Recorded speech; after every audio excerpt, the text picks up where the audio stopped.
daug darbo vietų ir man yra patirtis, kuriant darbo vietas, nes beveik 1000 dirba mano įmonių grupė, žmonių dirba, todėl jaunimo skatinimas, verslo klasterius daryti. Antras klausimas – užimtumas. Siekiant didinti jaunimo užimtumą, būtina įrengti šiuolaikinį jaunimo centrą, kur viskas suktųsi apie tai ir būtų prieinamumas sporto centrų, ne tik kaip prašo iki 18 valandos, bet visą parą ir per išeigines, per švenčių dienas. Kažkam tai nepatinka, bet tai irgi darbo vietos. Neuždaryti ant signalizacijos pastatus, bet kad būtų kitaip apsaugomi ir kad būtų įleidžiami norintis jaunimas poilsiauti. Žalingi įpročiai. Žalingi įpročiai tai yra alkoholis ir narkotikai.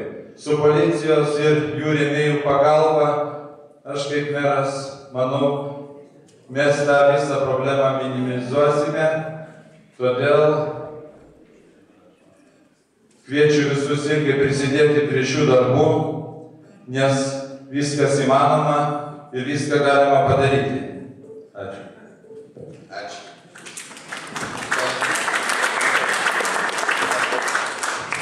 Kandidatas Viktoras Rinkevičius.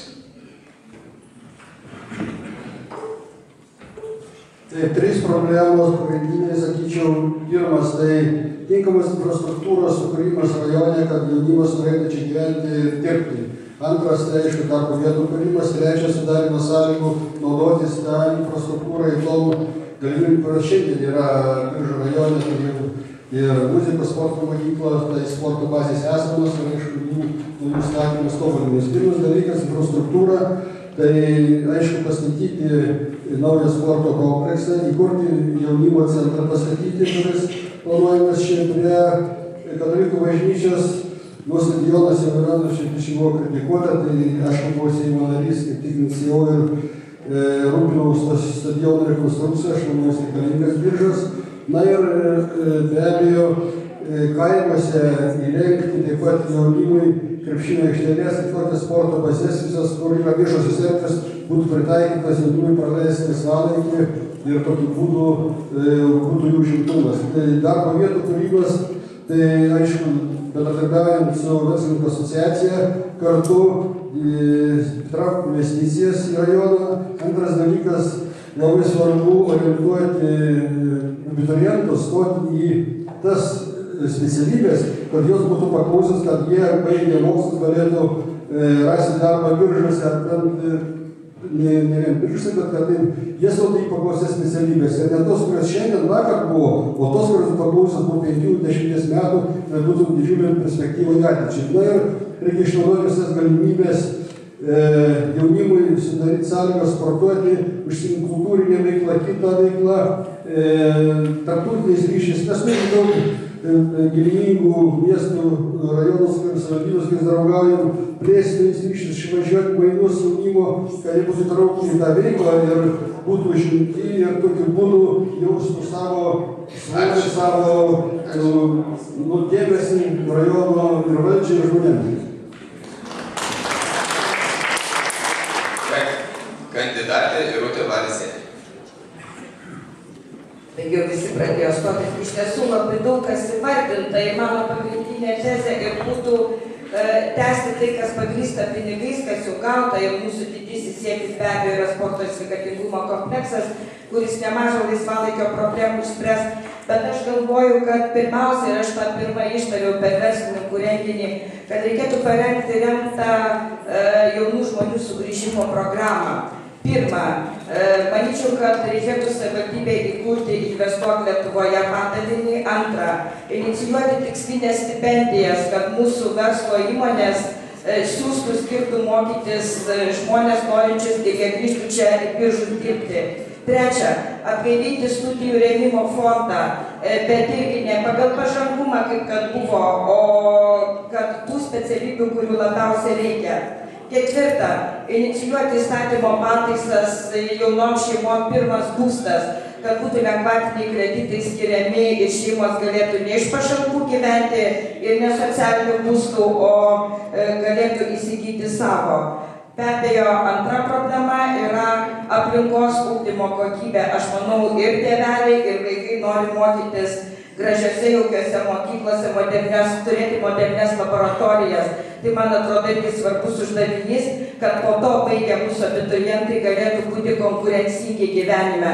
Taigi pastatų renovacija, modernių laboratorijų įrengimas gimnazijoje, pagrindinėse mokyklose irgi būtų kaip siekis. Na ir trečia, be abejo, tai, ką sakė, yra užimtumas, apie ką visi kalbėjo. Beje, sporto mokyklai skiriama apie 1 milijoną kasmet išlaikymui, muzikos mokyklai taip pat. Tai aš nemanau, kad tai yra mažai, bet dar viena problema – informacijos koordinavimas. Visų renginių, sklaidos, įvykių, kas vyksta biržuose. Šito iš tikrųjų trūksta. Ačiū.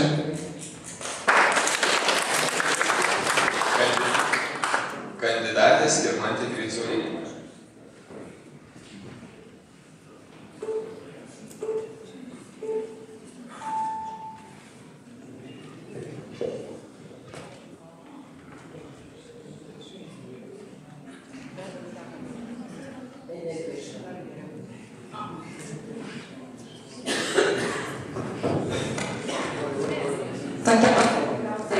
Ir kalbėti paskutiniam, nes jau visi išsakęs jo pagrindinės problemas.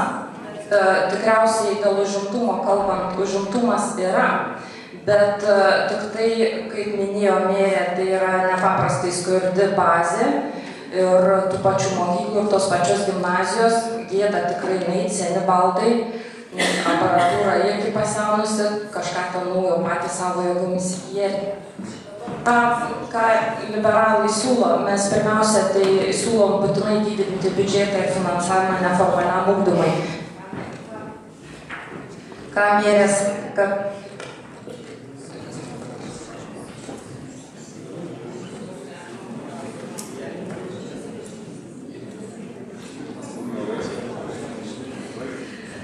ką merė sakė dėl skiriamo 1 milijono ir sporto mokyklai ir muzikos mokyklai, tai yra gėda.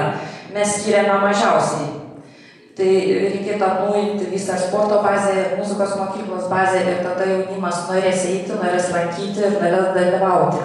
Toliau mes siūlome ir aš siūlau skatinti didesnį finansavimą nevyriausybinėms organizacijoms jaunimui. Taip pat, kas jau padaryta, tai kartu su merūnu bendradarbiaujant ir tikiuosi taryba ketvirtadienį pritars dėl pusę etato skiriamo jaunimo erdvei, kad galėtų rašyti projektus jaunimas dalyvauti. Ir dar ką liberalai siūlo ir bus nuo rugsėjo mėnesio 15 eurų, kurie keliaus paskui kiekvieną vaiką į būrelius, kur lankys. Ačiū.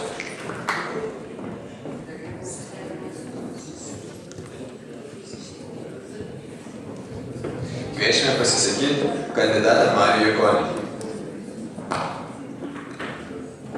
Iš tikrųjų, visos problemas jau išsakytos, tai tikrai norėčiau pakartoti, yra jaunimo nedarbas, užimtumas ir žalingi įpročiai. Norint šias problemas įspręsti, reikėtų iš tikrųjų spręsti neįskiriant, o kompleksiškai, sakykime, kuriant naujas darbo vietas, reikėtų skatinti jaunimą būti naujais jaunais verslininkais, tai reikėtų įkurti, kaip pavyzdys, gali būti jaunų verslininkų inkubatorius, dar yra vadinamas hubai.